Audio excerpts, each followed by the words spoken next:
Marvellous epic స్టోరీస్కు స్వాగతం. విక్రమార్క బేతాళ కథలు, రాజు తెలివితేటలను పరీక్షించే అద్భుత కథామాలికకు స్వాగతం. మిత్రులారా, మా వీడియోలను సబ్స్క్రైబ్ చేసుకోకుండా చూస్తున్నారు. దయచేసి సబ్స్క్రైబ్ చేసుకుని మమ్మల్ని ప్రోత్సహించండి.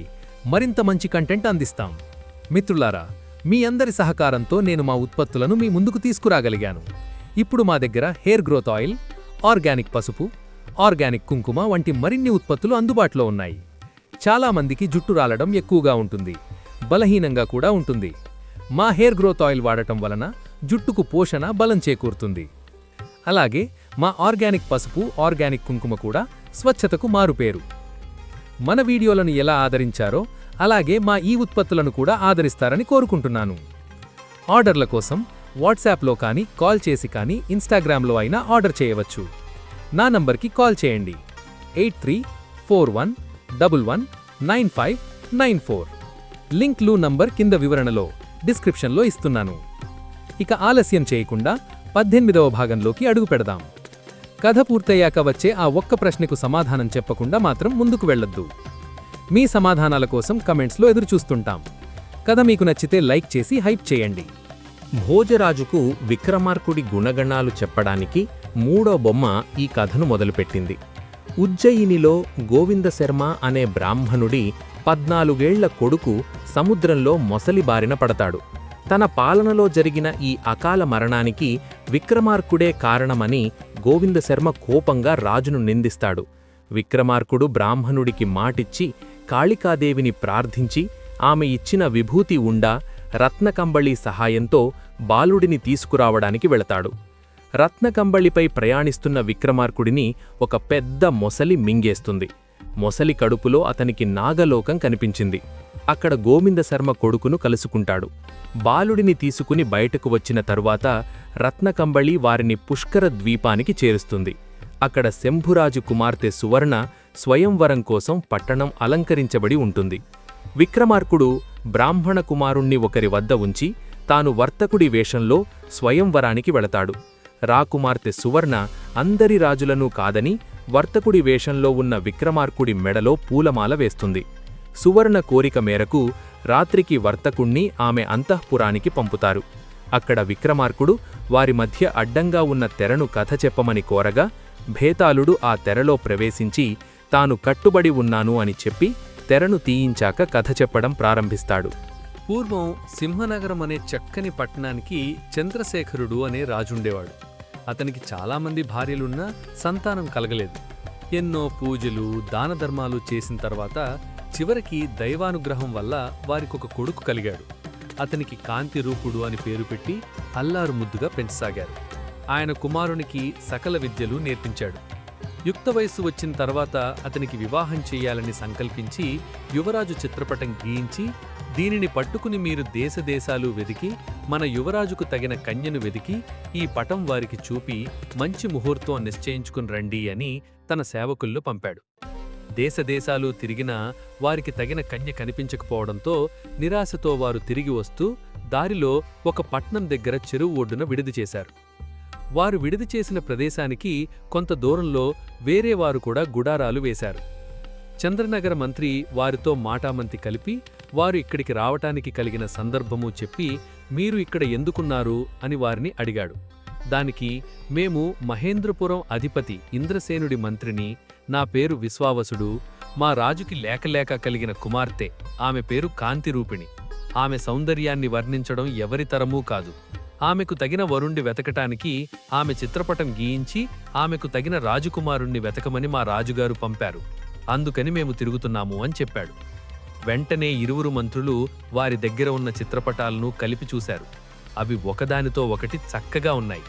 వాళ్ల దాంపత్యం అన్యోన్యంగా ఉంటుంది అని భావించి అక్కడ్నే బ్రాహ్మణుల చేత ముహూర్తం నిశ్చయించి శుభలేఖలు కూడా వ్రాయించి పటాలు మార్చుకుని తమ తమ నగరాలకు వెళ్లి రాజుకు విషయం చేరవేశారు.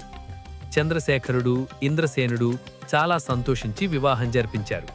పెళ్లయ్యాక చంద్రశేఖరుడు కొడుకుని, కోడల్ని తన నగరానికి తీసుకుని వచ్చి ఒక మంచి భవనం వారికి చూపించి ఇందులో నివాసం ఉండమని అన్నాడు. ఒకరోజు భార్యాభర్తలు పున్నమి వెన్నెల్లో క్రీడించి అలసి ఆరు బయట నిద్రపోతుండగా ఆకాశంలో విహరిస్తున్న దేవకాంతులు కిందికి చూసి వారి అద్భుతమైన దేహకాంతులకి ఆశ్చర్యపోయి మేడమేడికి దిగారు. వారు కాంతిరూపుణ్ణి మోహించి ఎక్కడా ఇంతకంటే సుందరుడు కనిపించలేదు. ఇలాంటి వాడితో కామకేళి సుఖం అనుభవించలేని స్త్రీజన్మ వ్యర్థం.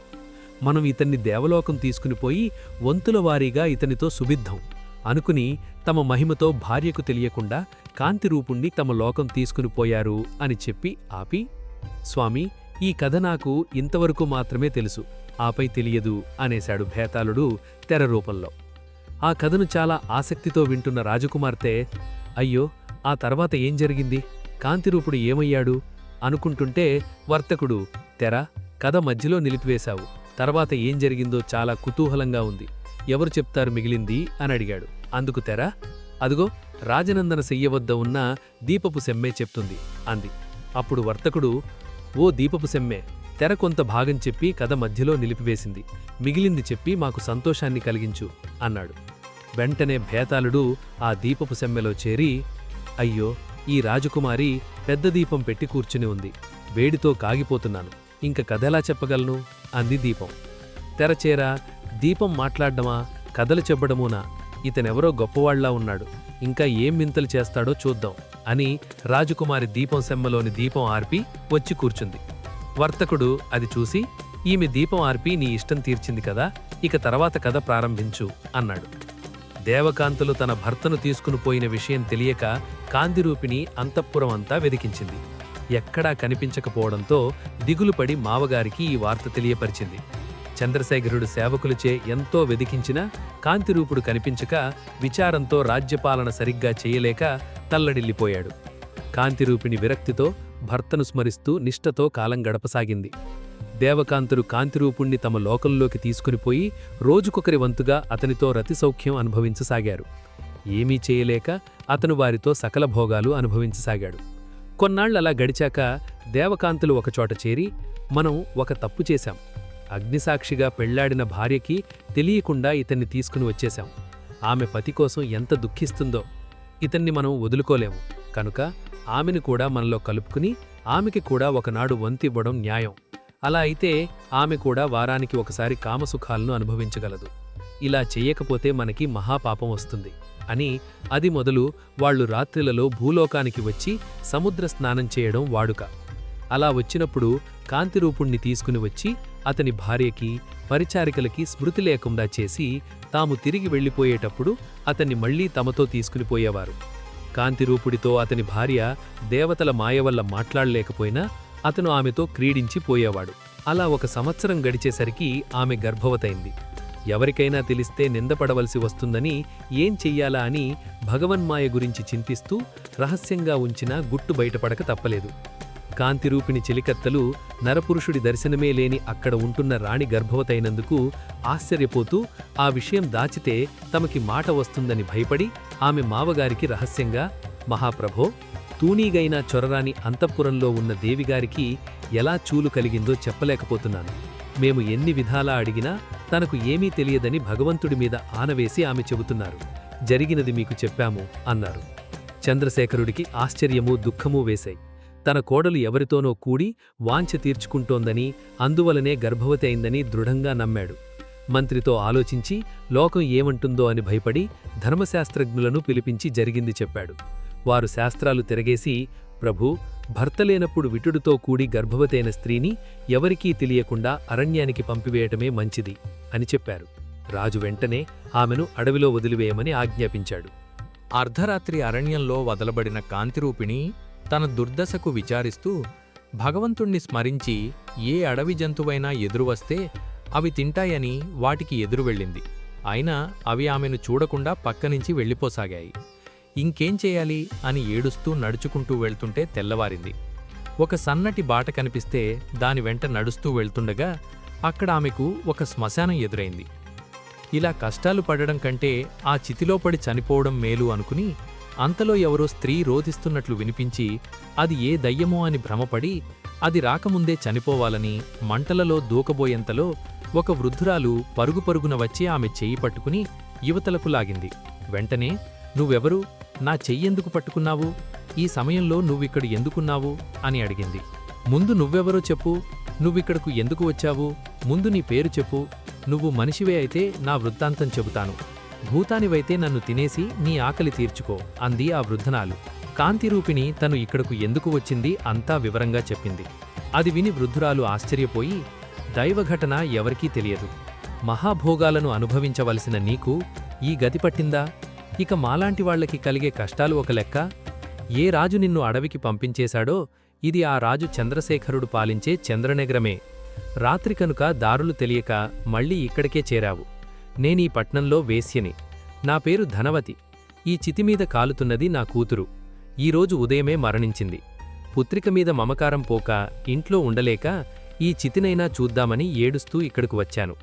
చచ్చిపోయినది తిరిగి బ్రతికి రాదు కదా. నా మాట విను. నువ్వు నా ఇంటికి వచ్చి ఉండు. నిన్ను నా కూతురిగా చూసుకుంటూ కొంత దుఃఖాన్ని తగ్గించుకుంటాను. నువ్వు ఎవరివో నేను బయటపెట్టను. నువ్వు చనిపోతే సమస్యలు పరిష్కారం కావు అని చెప్పి బ్రతిమాలి ఇంటికి తీసుకుని వెళ్ళి తన మనవరాలు అని ఇరుగుపొరుగు వారికి చెప్పింది వృద్ధురాలు. కొన్ని రోజులకు కాంతిరూపిణి ప్రసవవేదన అనుభవిస్తున్న సమయంలో వేశ్య మంత్రసానిని పిలిపించి ఆమెకు రహస్యంగా, ఈమెకు ఆడబిడ్డ కలిగితే ఇక్కడే ఉంచు, మొగబిడ్డ కలిగితే ఆమెకు తెలియకుండా ఒక కర్రబొమ్మను ఆమె పక్కలో పడుకోబెట్టి బిడ్డను చంపి పూడ్చివెయ్యి అని చెప్పి ఆమెకు కొంత డబ్బిచ్చింది. కాంతిరూపిణి చక్కని మొగబిడ్డను ప్రసవించింది. మంత్రసాని వేశ్య చెప్పినట్లు ఆమె పక్కలో కర్రబొమ్మను పెట్టింది. కాంతిరూపిణి మెలకువ వచ్చి చూడగా తన పక్కన కర్రబొమ్మ ఉంది. లోకంలో ఇలా ఎక్కడైనా జరుగుతుందా? నా కర్మ అనుకుని ఏడుస్తూ ఉండిపోయింది. మంత్రసాని బిడ్డను తీసుకుని ఊరి బయట ఉన్న శక్తిగుడి దగ్గరకు తీసుకునిపోయి చంపడానికి ఆమెకు మనసురాక దగ్గరిలోని ఒక పుట్ట దగ్గర వదిలిపెట్టి వెళ్ళిపోయింది. అంతవరకు చెప్పి నేనింతవరకే విన్నాను. తర్వాత కథ కావాలంటే రాజకుమారి తలగడ చెప్పగలదు, నాకు తెలియదు అని చెప్పింది దీపపు సెమ్మె. వర్తకుడు తలదిండు నడగగా ఈ సుందరాంగిని తన బరువంతా నాపై మోపి ఉండడంతో నాకు ఊపిరి ఆడటం లేదు, ఆయాసంగా ఉంది, ఎలా చెప్పగలను అంది తలదిండు. తలగడ కూడా మాట్లాడుతుందే అని మరింత ఆశ్చర్యపోయి రాజకుమారి తలదిండు తీసి తనకి వర్తకునికి మధ్య ఉంచి తాను కూర్చుంది. అప్పుడు వర్తకుడు, తలగాడా, రాజకుమారి నీ సమస్య తీర్చింది, ఇక కథ చెప్పు. సెమ్మె చెప్పిన కథ దగ్గరనుంచి ఏమి జరిగింది చెప్పు అన్నాడు. తలదిండు చెప్పడం మొదలుపెట్టింది. మంత్రసాని బిడ్డను పుట్టదగ్గర వదిలిపోయాక నాగసర్పం ఆ పుట్టలోంచి బయటకు వచ్చి సింద పడగపెట్టి ఉంచింది. గుడిలోని మహాశక్తి ఆ బిడ్డకి ఆకలి వేయకుండా చేసి ఆ నగర అధిపతి చంద్రశేఖర మహారాజుకి కలలో కనిపించి, ఓ రాజా, నా గుడి దగ్గర ఒక మగశిశువు ఉంది. నువ్వు ఆ బాలుణ్ణి తెచ్చి పోషించుకో, నీకు మేలు కలుగుతుంది అని చెప్పి తెల్లవారాక మంత్రులను వారిని పిలిపించి తనకు వచ్చిన కల గురించి చెప్పి అందరినీ తీసుకుని పుట్ట వద్దకు వెళ్లాడు రాజు. అక్కడ చందమామలాంటి బిడ్డతో సర్పంతో ఆటలాడుతోంది. పాము వీరిని చూసి పుట్టలోకి వెళ్ళింది. రాజు ఆ శిశువుని తీసుకుని వచ్చి భార్యకు ఇచ్చి పెంచమని చెప్పాడు. కొడుకు కనిపించక దిగురుతో ఉన్న రాణి ఆ బిడ్డను ఎంతో ప్రేమగా పెంచసాగింది. విక్రమకేసరి అని పేరు పెట్టి ఆ బిడ్డను ఎంతో ప్రేమగా పెంచసాగాడు. అతనికి అన్ని విద్యలు, జంతువుల భాషలు కూడా నేర్పించాడు రాజు. కొన్ని రోజుల తర్వాత విక్రమకేసరే తన రాజ్యానికి అధిపతి అని నిశ్చయించుకున్నాడు. 18 సంవత్సరాలు నిండిన రాజకుమారుడు ఒకసారి నగర 4 వీధులు చూసి రావడానికి కొందరు మిత్రులతో గుర్రం మీద బయలుదేరి అలా తిరుగుతూ ఉండగా అతన్ని చూసి స్త్రీ పురుషులు ఎంతగానో మెచ్చుకున్నారు. అతను వేశ్య ఉన్న చోటికి ప్రవేశించగానే అతన్ని చూడడానికి ఇంటి ముందు నిలిచిన వృద్ధ వేశ్య కాంతిరూపిణిలను విక్రమకేసరి చూశాడు. ఆమె లావణ్యానికి అతను ఆశ్చర్యము, మోహం చెంది వెంటనే సేవకుడిని పిలిచి, ఈ రాత్రి నేను ఆ వేశ్య వద్దకు వచ్చి కోరిన ధరం ఇస్తాను, అంగీకారం తెలుసుకురా అన్నాడు. వృద్ధవేశ్య ఆనందంగా సరే అన్నది. విక్రమకేసరి ఎంతో సంతోషించాడు. ధనవతి తాను రాజకుమారుడికి మాట ఇవ్వడం కాంతిరూపిణికి చెప్పలేదు. ఎప్పుడు పొద్దుపోతుందా, రాజకుమారుడు ఇచ్చే ధనం తనకు వస్తుందా అని ఆరాటపడుతూ పనులు చేయసాగింది. కాంతిరూపిణి ఏమీ అడగలేదు. ఆ ఇంటి ముందు ఒక ఆవు, దూడ కట్టబడి ఉన్నాయి. రాజకుమారుడు ఆ ఇంటిలోకి పోయే తొందరలో చూసుకోకుండా దూడ తోకమీద అడుగువేశాడు. దూడకు నొప్పి కలిగి, అమ్మా చూడు, ఈ రాజకుమారుడు నా తోక తొక్కిపోతున్నాడు అని దుఃఖంతో తల్లికి చెప్పింది. అందుకు ఆ గోవు, పాపాత్ములేమైనా చేయగలరు, మానవులని మనమేం చేయగలం? కన్నతల్లితో సంభోగించడానికి పోతున్న దోషి అయిన రాజకుమారుడికి మంచి చెడు ఏమి తెలుస్తాయి? వాని కర్మఫలం వాడే అనుభవిస్తాడు అంది ఆ గోవు. ఆ మాటలు విన్న రాజకుమారుడు ఆశ్చర్యపడ్డాడు. నేను పోతున్నది వేశ్య వద్ద కదా, కన్నతల్లితో సంభోగించబోతున్నానంటోంది ఈ గోవు. దీనిలో ఉన్న రహస్యమేమిటో తెలుసుకోవాలి అని నిశ్చయించుకుని లోపలికి నడిచాడు. వృద్ధవేశ్య కాంతిరూపిణి వద్దకు వెళ్ళి, విక్రమకేసరిని ఎంతగానో వర్ణించి, ఇక మనం ధన్యులము అయినట్లే, విక్రమకేసరితో మంచిగా నీవు మసులుకుంటే గొప్ప గొప్ప బహుమతులు ఇస్తాడు, అవకాశం వినియోగించుకో అని సలహా ఇచ్చింది. అమ్మా, నేనిలాంటి పాపపు పనులు చేసేదాన్ని కాదు. నన్ను మొదట ఇంటికి తీసుకుని వచ్చినప్పుడు నువ్వు చెప్పలేదు. ఇలా అయితే నేను వచ్చి ఉండేదాన్ని కాదు. నేను పతివ్రతని తప్ప పడుపు కత్తెను కాను. ప్రాణాలైనా వదులుతాను, కాని ఈ పాపాన్ని నేను చెయ్యలేను. నువ్వు ఈ ఇంట్లో ఉండవద్దు అన్నా నాకు సంతోషమే. ఇంతవరకు నీ పన్నాగం నాకు తెలిసినది కాదు. ఈకెప్పుడూ ఇలాంటి విషయాలు నాకు చెప్పకు అంది. గయ్యాళి అయిన ధనవతి ఆమె మాటలకు కోపగించుకుని, ఓసీ దౌర్భాగ్యురాలా, నా కొంపముంచదలుస్తున్నావా? రాజకుమారుణ్ణి అవమానించిన నేరం నామీద పడుతుందే. నేను నిన్ను నమ్మి రాజకుమారుడిని రమ్మని కోరాను. ఈ ఒక్కసారి నా మాట విను, వచ్చినవాడు చాలా గొప్పవాడు అని చెప్పింది. కాంతిరూపిణి ఆమెను తిరస్కరించి, నోరు మూసుకుని ఇక్కడ నుంచి పో అంటూ ఏడవసాగింది. ధనవతిని తన దగ్గర ఉన్న మనుషుల సహాయంతో రాజకుమారుడు ఉన్న గదిలోకి తోసి తలుపులు వేసింది. కాంతిరూపిణి మహాదుఃఖంతో దేవుణ్ణి ప్రార్థిస్తూ ఒక్కసారి కన్నెత్తి విక్రమకేసరిని చూసింది. ఆమెకు పుత్రవాత్సల్యం కలిగి గుండెల నుండి స్తన్యం ఎగిసి రాజకుమారుడి ముఖమూ శరీరమూ తడిసేటట్లు పడింది. రాజకుమారుడికి ఆమెను చూడగాని మాతృభావం కలిగింది. అతను వివేకం కలవాడు అవడంతో గోవు చెప్పిన మాటలు, ఆమె చనుపాలు తన మీద చిందడం, తనకు ఆమెను చూడగానే మాతృభావన కలగడం ఏదో రహస్యముందని గ్రహించి ఆమెతో ఏమీ మాట్లాడకుండా వేగంగా ఇంటికి వెళ్లాడు. అతను అలా వెళ్లిపోవడం, కాంతిరూపిణి ఆమెతో సరిగ్గా ప్రవర్తించకపోవడం వల్లనే అలా అలిగి వెళ్లిపోయాడు. ఏం ఉపద్రవం ముంచుకుంటుందో అని కాంతిరూపిణిని తిట్టిపోసింది. తెల్లవారిన తర్వాత తాతగారు విక్రమకేసరి వద్దకు వెళ్లి, ఏమిటి నాయనా, నీ ముఖం అలా ఉంది అన్నారు. దానికి విక్రమకేసరి, తాతగారు, నా మనసులో ఇప్పుడు ఒక సందేహం కలిగింది. ఇంతకాలమూ మీరే నన్ను పెంచారు కనుక మీరే నా తల్లిదండ్రులనుకున్నాను. కాని నిన్నటి నుంచి నా మనసులో ఒక సందేహం మెదులుతోంది. దయచేసి నా మనసులోని అనుమానాన్ని తొలగించండి అని ప్రార్థించాడు. అంతవరకు చెప్పకపోయినా అప్పుడు చెప్పడమే మంచిదని చంద్రశేఖరుడు తన కుమారుడైన కాంతిరూపుడికి కాంతిరూపిణితో వివాహం చేయడం మొదలు ఆమెను అడవిలో వదిలి రావడం వరకు చెప్పి, తరువాత తన కలలో కనిపించి చెప్పడం ప్రకారం నిన్ను తీసుకుని వచ్చి పెంచామని చెప్పాడు. దేవీ ప్రసాదంతో లభించావు నువ్వు. నిన్నే కొడుకుగా భావించి పెంచాను. నా రాజ్యానికి అధిపతివి నువ్వే. నీకు నీ జన్మ విషయంలో సందేహం ఎందుకు వచ్చింది అని అడిగాడు. మన నగరంలో ధనవతి అనే వేశ్య ఉంది. ఆమె పుత్రికను విచారించండి, మీకు తెలుస్తుంది అన్నాడు విక్రమకేసరి. వెంటనే సేవకులను పిలిపించి వారిని తీసుకుని రమ్మన్నాడు. గతరాత్రి జరిగిన దానికి తనను విచారించబోతున్నారని భయపడుతూ వచ్చింది. వెంట వస్తూ కాంతిరూపిణిని కూడా తీసుకుని వచ్చింది. ధనవతి, నువ్వు తీసుకుని వచ్చిన ఈమె ఎవరు? నిజం చెప్పకపోతే శిక్షిస్తాను అని గద్దించిన రాజుకు ఆమె నిజం చెప్పింది. విక్రమకేసరి వెంటనే మంత్రసానిని పిలిపించి అడగగా, కాంతిరూపిణికి చక్కని మొగబిడ్డ కలిగినట్టు కొయ్యబొమ్మను ఆమె వద్ద ఉంచి ఆ బిడ్డను చంపడానికి చేతులు రాక కాళిగుడి వద్ద పుట్టపక్కన ఉంచినట్టు చెప్పింది. అప్పుడు రాజు కాంతిరూపిణిని, అమ్మా, నువ్వు ఎవరు? కాటి దగ్గరకు వెళ్లి చితిలోపడి ఎందుకు చావాలని అనుకున్నావు అని అడిగాడు. ఆమె తన తల్లిదండ్రుల గురించి, వారు పాలించే పట్టణం పేరు చెప్పి, వివాహమైంది మొదలు అంతవరకు జరిగినది చెప్పి దుఃఖిస్తూ కన్నీటితో తలవంచుకుని నిలబడింది. అంతా విని విక్రమకేసరి, ప్రభూ, మీరిప్పుడు విన్నదాన్ని బట్టి మీరు పెంచుకున్న బిడ్డ యొక్క వృత్తాంతం అందరికీ తెలిసింది కదా. మరొక్క సందేహం ఉండిపోయింది. మంత్రసాని వదిలి వచ్చినది, మీరు పెంచినది ఒకే బిడ్డ కాదా అని. ఈ సందేహాన్ని కాళికాదేవి తప్ప ఇతరులు చెప్పలేరు. మనం ఆ పరాశక్తినే ప్రార్థించి అడగడం మంచిది అని కరుణాస్వరూపిణి అయిన కాళీ మన సంశయం తీరుస్తుందనే నేను నమ్ముతున్నాను అన్నాడు విక్రమకేసరి. చంద్రశేఖరుడు వెంటనే తన వాళ్లందరినీ తీసుకుని కాళికాదేవి ఆలయానికి వెళ్లి దేవిని అర్చించి తమకు సందేహాన్ని తీర్చమని అడిగాడు.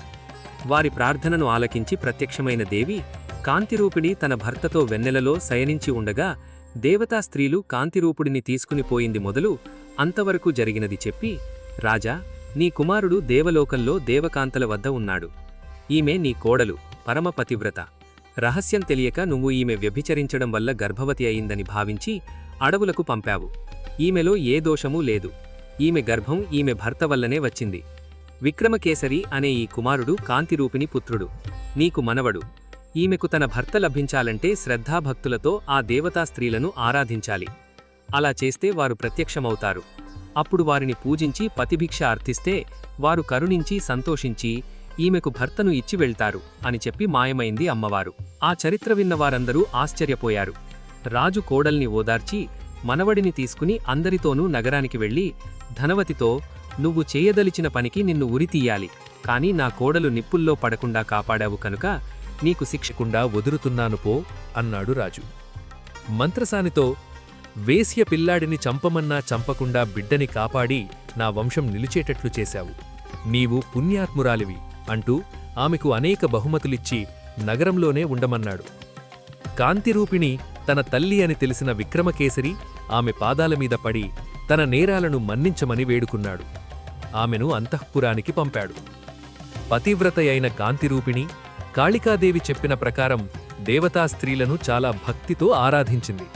వారికామె మీద దయకలిగి ఆమె భర్తను ఇచ్చి తమ లోకానికి పోయారు.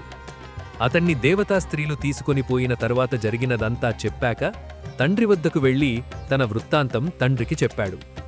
రాజు ఆనందంతో కొడుకుని కౌగిలించుకున్నాడు.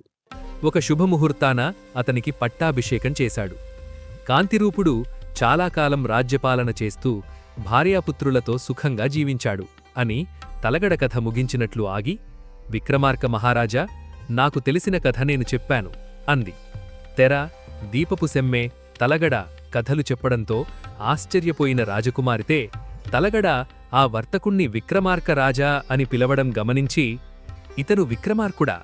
అయితే నన్ను మించిన అదృష్టశాలి, ధన్యురాలు ఈ లోకంలో ఉండదు. అతనికి తప్ప ఇతరులకు ఆ ప్రాణుల చేత మాట్లాడించగలిగే శక్తి ఉండదు.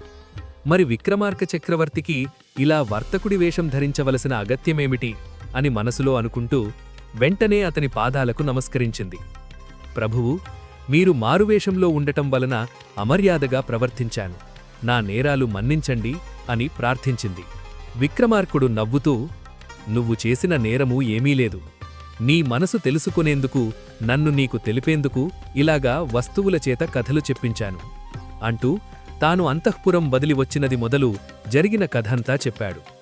వెంటనే రాజకుమార్తె మొత్తం వృత్తాంతం తండ్రికి చెప్పగా శంభురాజు వచ్చి చూసి తగిన మర్యాదలు చేసి ఆ వార్త నగరంలో చాటించాడు. తన కూతురుకి విక్రమార్కుడితో ఘనంగా వివాహం జరిపించాడు.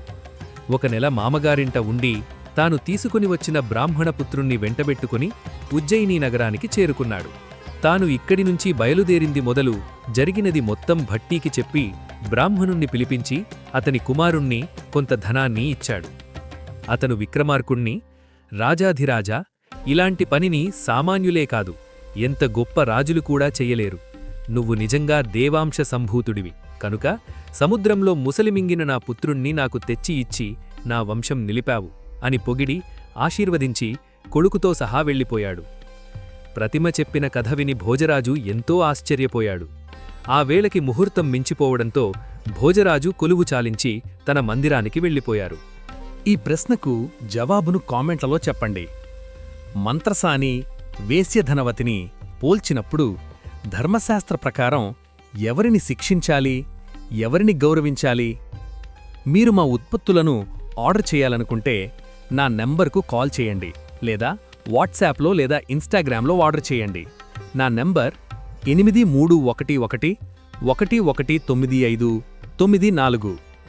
ఈ కథ మీకు నచ్చితే హైప్ చేయండి, లైక్ చేయండి, షేర్ చేయండి మరియు మార్వెలస్ ఎపిక్ స్టోరీస్ని సబ్స్క్రైబ్ చేయడం మర్చిపోకండి.